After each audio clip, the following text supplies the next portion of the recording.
Welcome to the Dirty Side of Leadership podcast with Ron and Kristin, where leadership meets entertainment. This podcast features stories with names and certain aspects that have been changed to keep submissions private. Enjoy the show. Welcome to the Dirty Side of Leadership podcast, where leadership meets entertainment. As always, I am Kristin, and my co-host is best-selling author Ron Ward. He told me I didn't need to say that, but I want to say that anyways.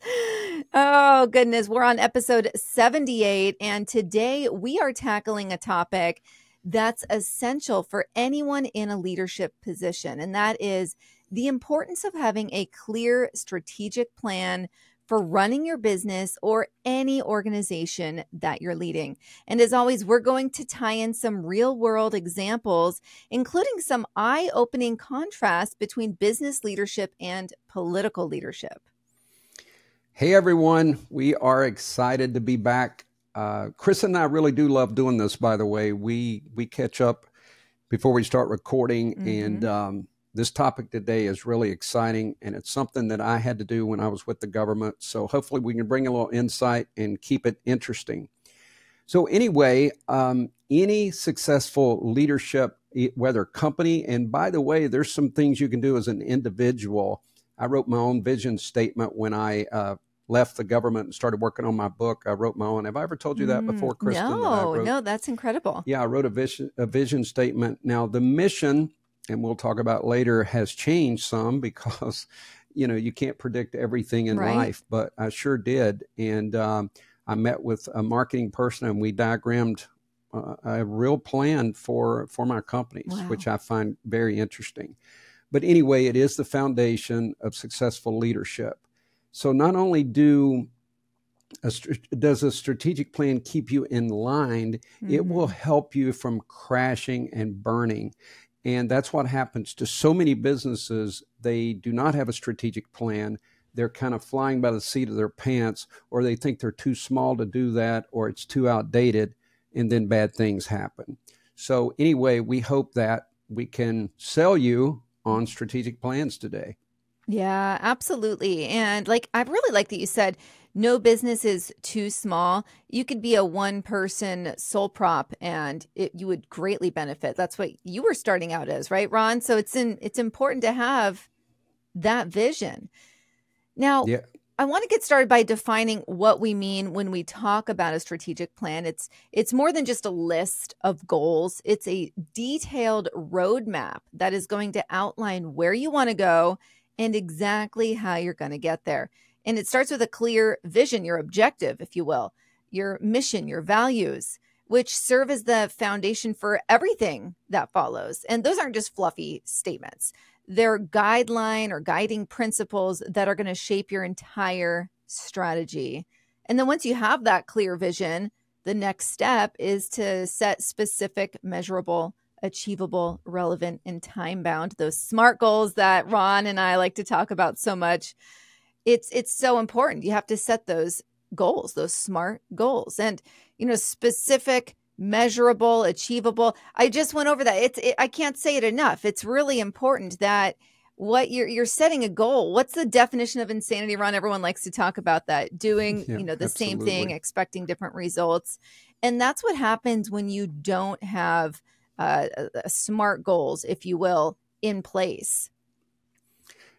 Kristin, I think SMART goals should be used in families. We tie family. Not only have we been tying some politics, but we tie families into this a lot. And, sometimes we give people, we're delegating, but we don't give them the tools they need, or we're unclear on the outcome. And then we expect this great outcome, and it doesn't happen, and we can't understand why. People can't read your mind. Would be nice if they could, but they can't read your mind. So that's why if you make it specific, measurable is being able to determine progress or the lack thereof. And that's important. And I've said before, achievable, you never want to set someone up for failure. It should be relevant. They're not getting your coffee. They're doing a something that has to do with an important project. And time-based is where I definitely see people fall off the wagon. They don't make it time-based, and it goes on and on and on. So anyway, you got to put a time constraint on there. Oh, yeah. Yeah, absolutely. So talk to us before we go, too much further down. It's funny. I actually mentioned this a few months ago. I got my hair cut and I told her I want a blunt cut. I just want it all the same length, right? Well, there was a little bit of a miscommunication on my part and on her part. She didn't clarify what I meant by that. And I wasn't ultra specific. I have layers in the front and she matched the back to the front and I lost like 6 inches. So I looked in the mirror. I'm like, all right, shame on you for not being ultra clear on what your measuring plate was. Right. And so I laugh at that because that falls into the business world as well. You have to have, all right, I want it blunt in the back, not in the front. Like you have to be very specific. Otherwise, your outcome is highly unlikely going to be what you expected. Kristin, when you said blunt cut, think about this. Blunt has so many meanings because I'm glad you explained that. Blunt in my world, when I was law enforcement, that's a blunt force object. Yeah. Something that can stab you. Blunt is being straightforward with someone. I'm going to be blunt. I've never heard of a blunt cut in my life. It's just like a really, where you don't have like the feathering and all that. It's just ultra straight. Which I guess makes sense. Blunt, right? I'm going to be vulnerable. Straightforward. Kristin and I, we've said before, she's in the Northwest part of the United States, Portland, somewhere like that. And I like to aggravate her about that. I'm in the East Coast, Southeast, Charleston, South Carolina. So as you can imagine, we're coordinating a 3-hour time difference when we record. Yeah. So this morning, I always wake up super early, but I was tired, long week, and I fell back to sleep. And this is so rare for me.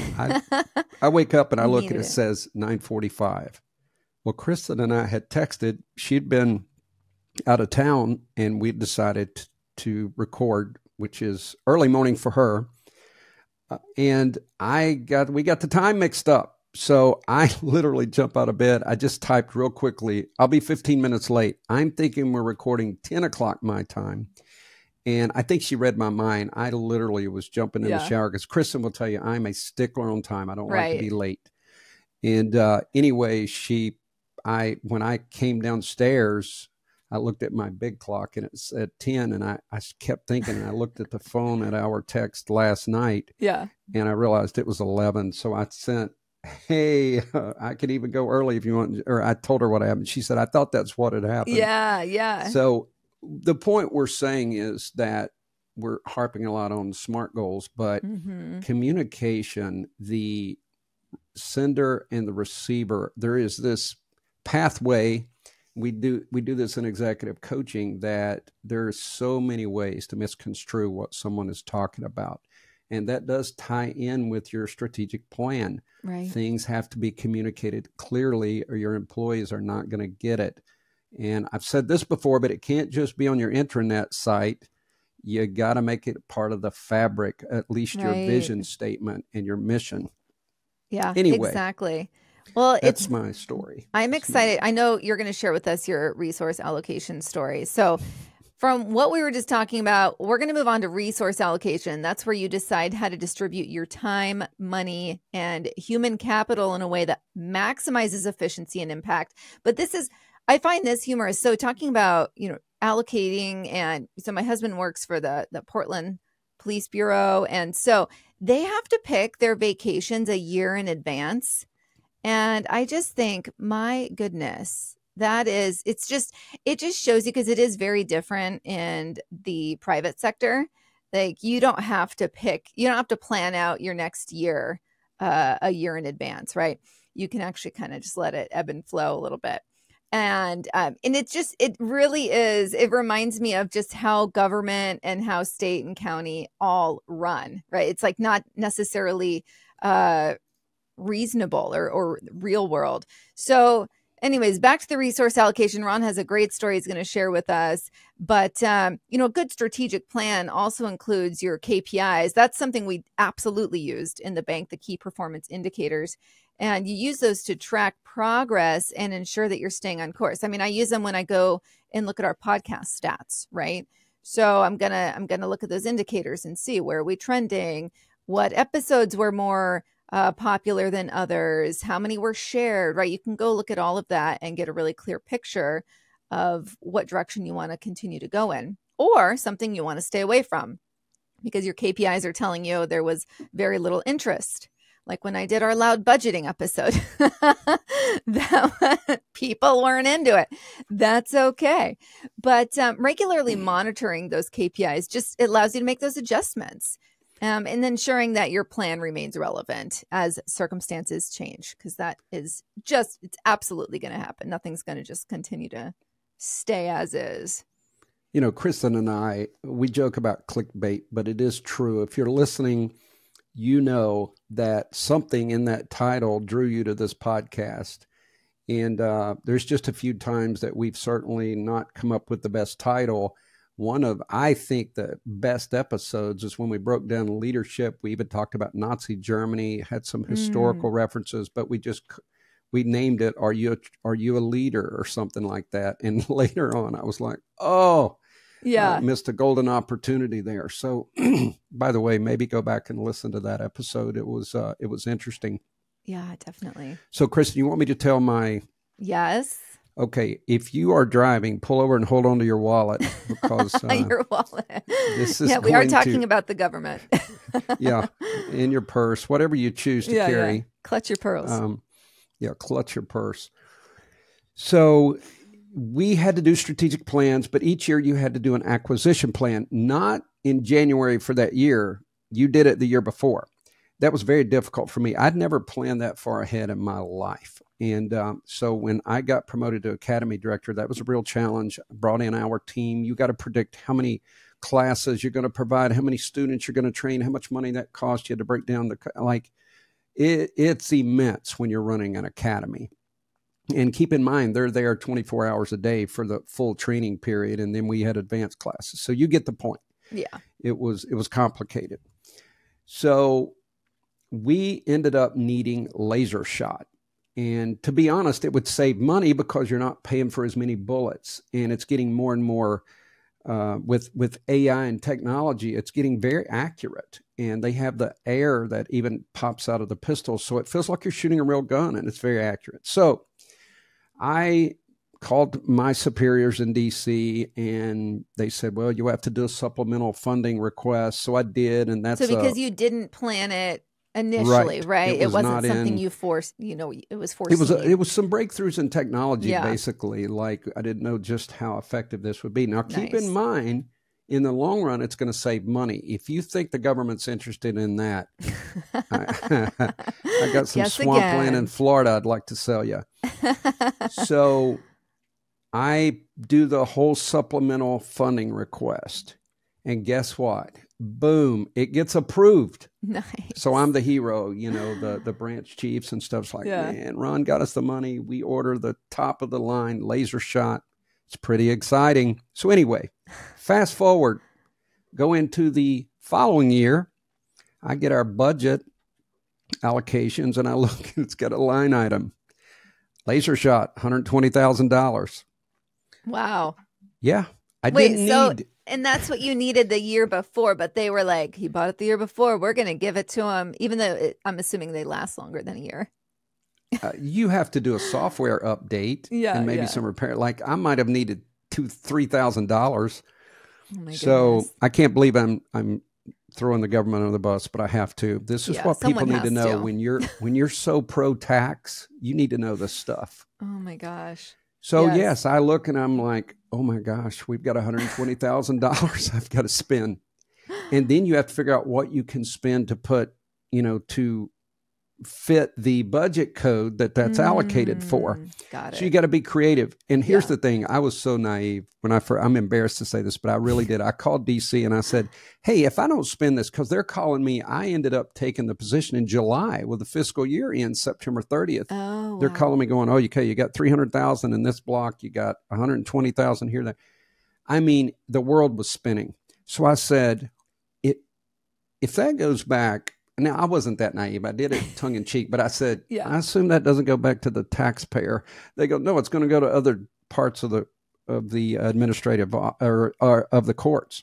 So That's clerk's offices, bankruptcy, so I'm not going to be outdone by those losers. So Yeah. we got creative. Now, I am not going to say that we always had surpluses, but I'm telling you, that's why people think that I just follow some code. I don't. I know what small government should look like. And I know what large government does. It just doesn't make sense. It ruins almost everything it touches. And that's a very small reason that I believe in small government. Yes. All right, Kristin, Amen. I feel better. No, I like that. And what's wild? I've shared this on early episodes, but my dad's a retired Portland public school teacher. And I think the last 15 years of his career, he taught PE, which is he's a total jock. So that was awesome for him. But with the PE, same type of thing. They had budgeted every year. They had some contract and where they had to buy, let's say, and this number, I believe it was 300 baseball bats. Well, in this contract that they had every single year, money went to buy with whatever company it was, 300 baseball bats. Yet this was elementary PE, and they had said that was deemed unsafe. So every year he received 300 brand new baseball bats that he had to just stick in storage. But because there was a contract, they had to honor it. And so he was just beating his head against a brick wall, couldn't handle that, just the wastefulness. And that's just one tiny example, right? It is. And mine's tiny if you look at the big picture. I want to add one other thing. Yeah. Keep in mind, when I say big government, it's not here's the thing. Some areas needed more funding. Like when I was a U.S. probation officer, if you found a quality program that you could send an offender or a person under supervision to, and it helps them, that's great. So at some point, especially federal probation became more evidence-based because back in the day, you would get a certain amount allocated to send someone to treatment. Here's where it gets tricky. People would go to treatment, you check off the box. That's great. They're in treatment. Well, they come out and they're using again a week later. So we send them to treatment again. So in other words, it wasn't evidence-based. We weren't worried about outcomes. You're doing what you're supposed to do. You're doing, you're coloring inside the lines. You're sending them here, there. So finally, our agency, and I was proud of that, we started looking at outcomes. So if that program isn't working, we're going to find something else. So this is why local funding is so good. In the school systems, this school may need books, whereas this school may need new computers. And there's some of that happens, but in my world, in the government, you had budget codes. So you could only purchase within the confines of that budget code. Like I couldn't use the laser shop money to go buy something else. Right. You see what I'm saying? Yeah. So that's why it's a large mammoth bureaucracy ridden agency, you can't get what you need even when you have funding, or you get too much of something that you don't need. There you go. God, I feel better. Oh my goodness. It's like therapy. There's a whole Office episode, I think I say this every time, but where Michael had $1,200 surplus, right? And Pam wanted a new copier. Everyone in the office wanted new chairs. And it was an entire episode where they went back and forth. Accounting was trying to explain, if you don't use it, you'll lose it.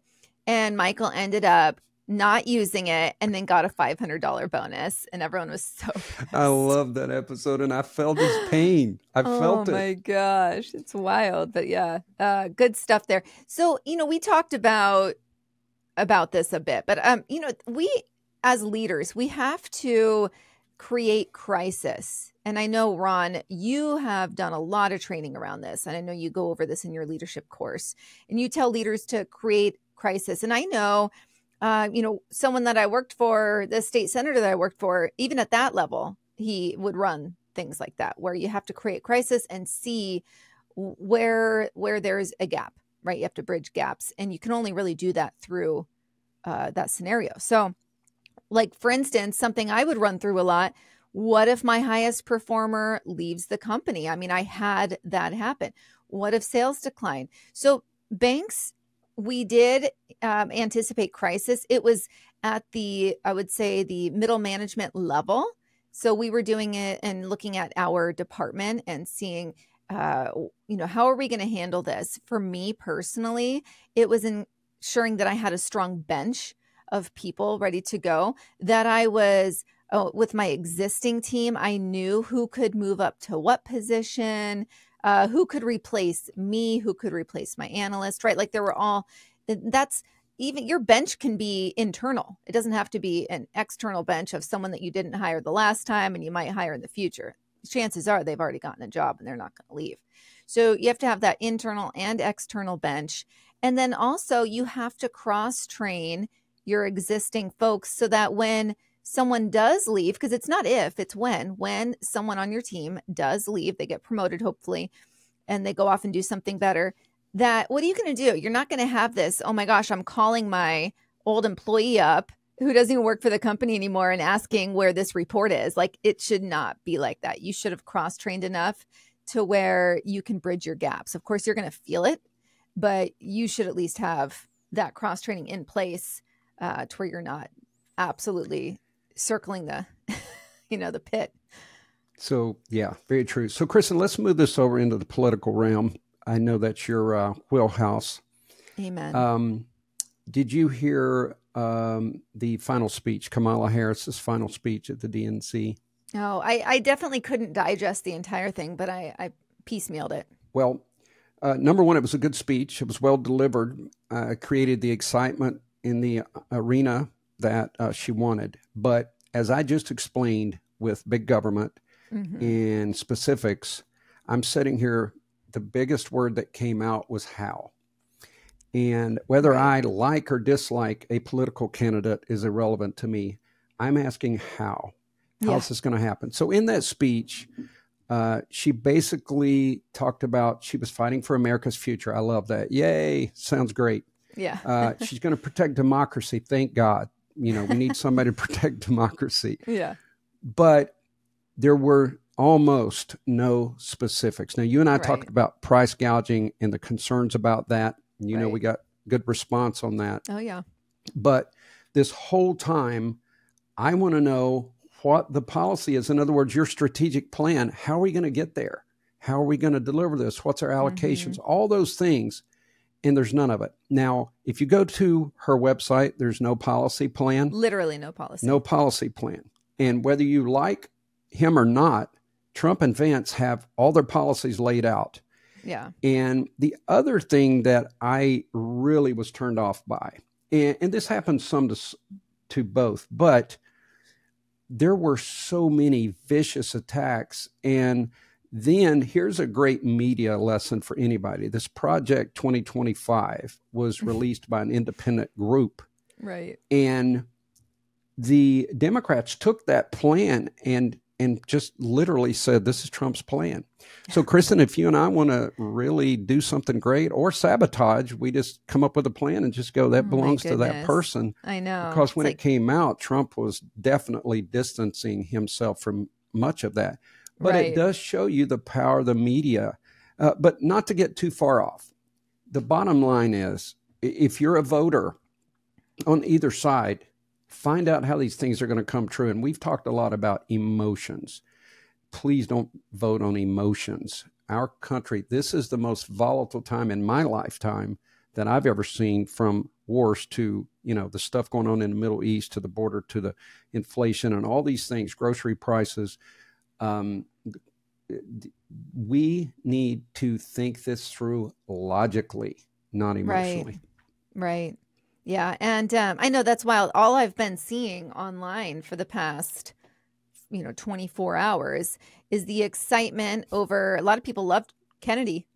So they're very excited.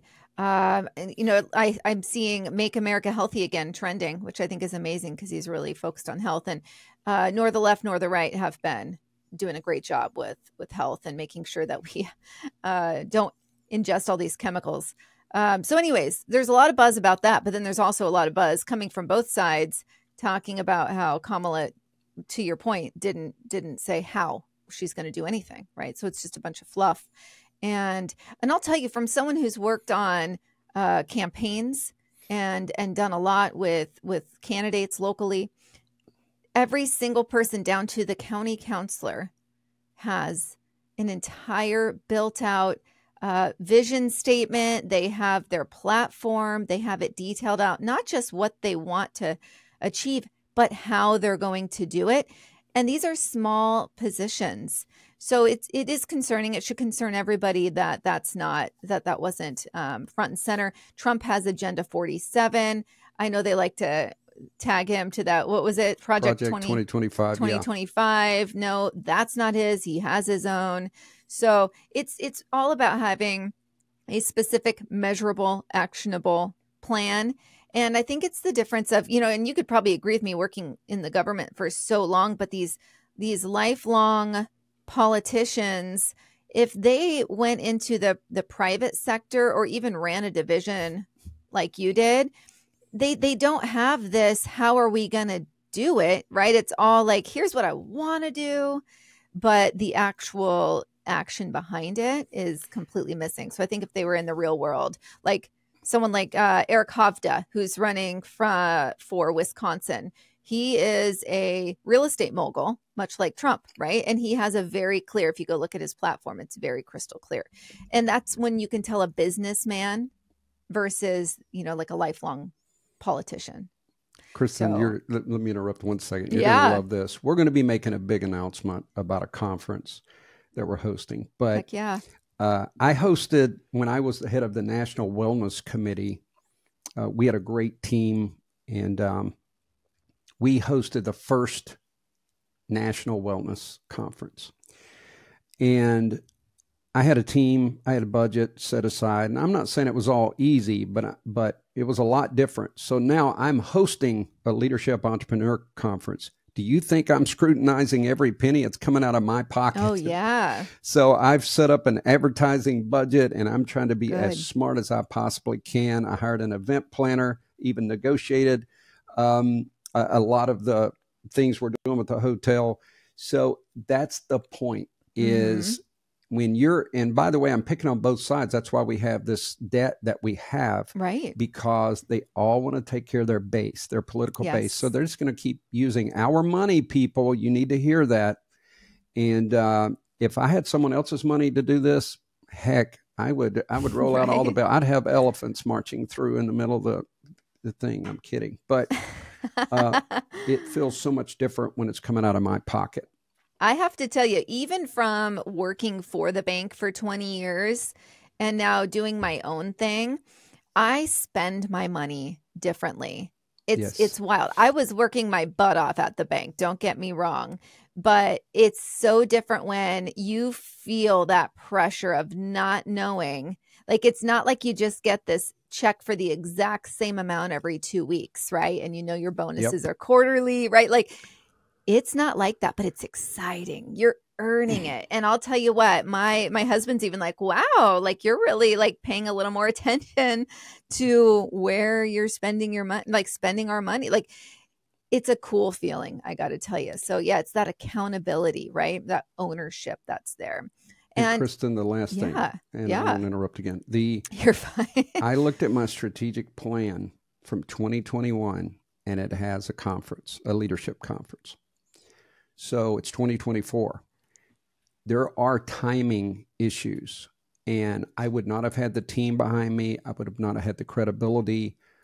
I've built a lot with the company before I hosted a conference. So keep that in mind, that timing, because we had to do a 5-year and a 1 year. And let's say in a 5-year, the first year may not be the year you're going to do a conference. It might need to be year 3. And those are things even in your personal life that you may have a great idea, but you may not have the foundation to jump and start pursuing that. So keep in mind, timing plays a very important role in your strategic plan. Right. I love that you brought that up, because it's that whole building a foundation before the structure. And, that whole thing, if you would have done it year 1, and I love that that was your goal, right? Or at least that you were thinking about it at that point, but it might not have gone as well as it's going to go. So I think that's important for people to really sink their teeth into. And, leadership isn't just about having this vision. It's about turning the vision into reality. And we talk a lot about that. It requires that detailed actionable plan. And it's really what separates effective leaders from those who struggle to make that impact that's so important. And it's just not enough anymore to talk about what you want to achieve. I don't know if it was ever enough, but you need to outline the steps that you're going to take to get there. You want to anticipate obstacles that are going to come up. We talked about that. You're going to, what if my number one, employee leaves, right? Like, what are we going to do? What's our contingency plan? And that's just the essence of strategic leadership. And I think it's important that we take a closer look at implications of operating without a clear plan. I mean, in business, we've seen countless examples of companies that have failed because they didn't have a strategic roadmap. Like, let's talk about Blockbuster, for instance. That's something. There is one left in Oregon, which is actually kind of crazy. Is Bend, that the Oregon. last store? It's the last store. They did a whole docu on it, which I thought was awesome. But it's here in Oregon. I wasn't going to interrupt, but I have to. You do it. I consider that one of the worst days in American history when we lost Blockbuster. Oh. I just want to put that on the record. Hey, Kristin, you didn't have the pleasure of this probably. Your kids are too young, but I'm not kidding. On a Friday evening, my daughters and I, there was one section they couldn't go to, but we would walk around. They didn't know this. It was strategic for me. I already knew what movies we were probably going to get. But we walked around and looked at those DVD covers, and we would spend a good 30 minutes in there before we even got a movie. But that was part of my plan to occupy them, and we had fun doing it. So when they closed Blockbuster, I'm still upset. Go ahead. Heartbreak. Sorry. I think it's amazing. And now they have Redbox, right? And I don't know, do you have those in your grocery stores? We do. And my DVD player's unhooked. I haven't hooked it back up since well, that's what's here. wild to me. Same thing. Like, it's important. Like, okay, I think that filled a gap. I'm actually surprised Redbox is still doing well because most people just stream. But I still see people at the Redbox at the grocery store. And that's basically like a tiny little Blockbuster in a vending machine type of deal. The overhead is so low. I think that's how they're making it. And there are people. There's always nostalgic people. I couldn't believe it when I wrote my book. It still said that 70% of people at that time, this was in 2020 or 2019, still like to touch a book and read. And you and I have talked about journaling, I want to smell a book. I really like old or new. I just love the smell of a book. And it's tangible. So, no, I think there is nostalgia to it. And I feel bad for the kids that never got that experience for sure. But, we think about Netflix. I remember when I lived in Queens, we would do the Netflix where you would go online. Like, that was like really big deal. And they would send you the DVD and then you could just sign up for randos. And then you never knew what DVD you were going to get, but you took all these little quizzes, which I love. And it would ask you your movie personality and they would just send you 5. But they got real smart there and they realized, like you and I, we don't have our DVD players hooked up. They realized streaming is it. And they started really, they have this global powerhouse. And it's all about streaming now. And Blockbuster is just like more of a cautionary tale, as sad as that is. And Kristin, we talked about it before, but I've done some training on Netflix itself. And they brought the idea to Blockbuster. And basically the execs pretty much laughed them out of the room. They were going to sell it for like $10 million or something. Oh my gosh. And Blockbuster had its opportunity, and that's the point. Strategic plans, let me say this quickly. The vision should be etched in stone. The mission is evolving. It's changing because you can have a policy change, a law change. You can have technology changes.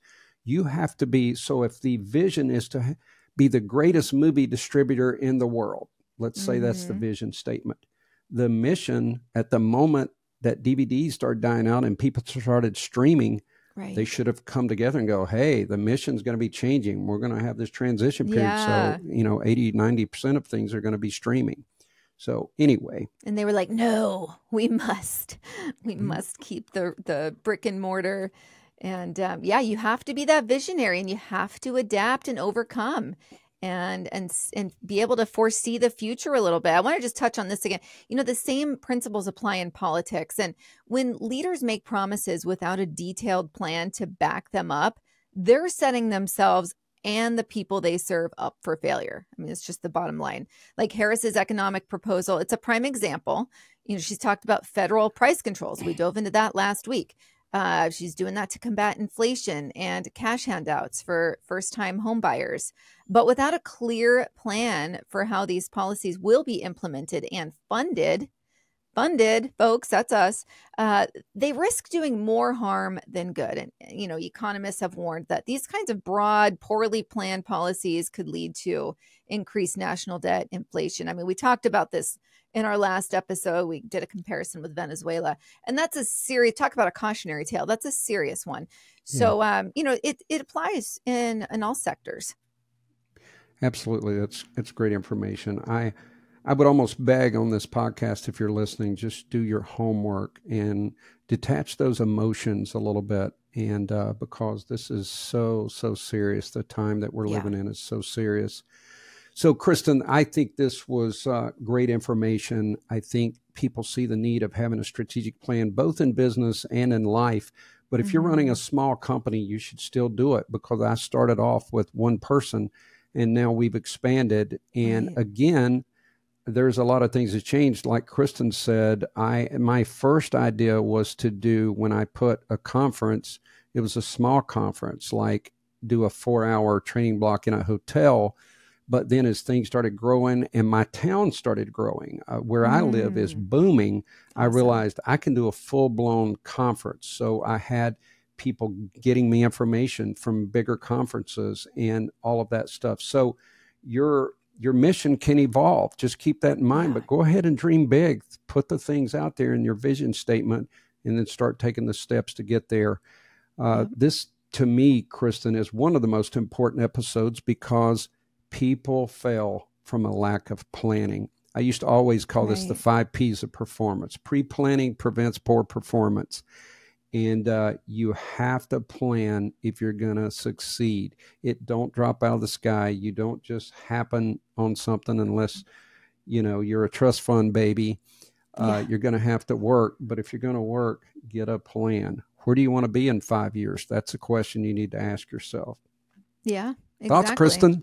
Well, the thing for me is it ties back to even for, I feel like everyone I know is on a health journey, or at least wants to be on one, right? Yeah. And I know I started working out more often, and I'm almost daily exercising now. But then what I noticed was, as I started dialing that in, I felt a little more loosey-goosey with the whole diet. And so now I'm like, okay, if I really want these results, now I got to dial in the diet. And I was just out of town for 3 days and didn't eat poorly, but didn't eat strict. And you know what? I'm going to show myself grace. And today I'm back in town. I'm back in my home. I'm going to do my workout, and I'm going to get back to eating healthy. So in business, you're going to have days where, maybe even weeks, where you have fallen off. It's all about getting back to it. You can bring yourself back to it. Instead of just beating yourself up and continuing down in a downward spiral. So you have to show yourself grace, but you have to hold yourself to that ultimate goal and always be striving to get back there. Wow, I couldn't agree more. That's a great tie-in, a great wrap up. Well, Kristin, we haven't done this in a while. How can people help us out on this podcast? Definitely the ratings. So I have people reaching out constantly on social, like, I just found your podcast. I love it. And I'm like, go throw a rating on there, please. That does help us become more visible. So take those few minutes that it takes and rate us. And I was telling folks, if you give me or show me a receipt that you've rated us, I will send you one of our Dirty Side of Leadership t-shirts on me. So if you just, the receipts, as they like to say, the cool kids, give me receipts and I will send you a t-shirt. That just means evidence. Gosh, I'm going to rate it today. Yes. I'm going to get a t-shirt. Yay.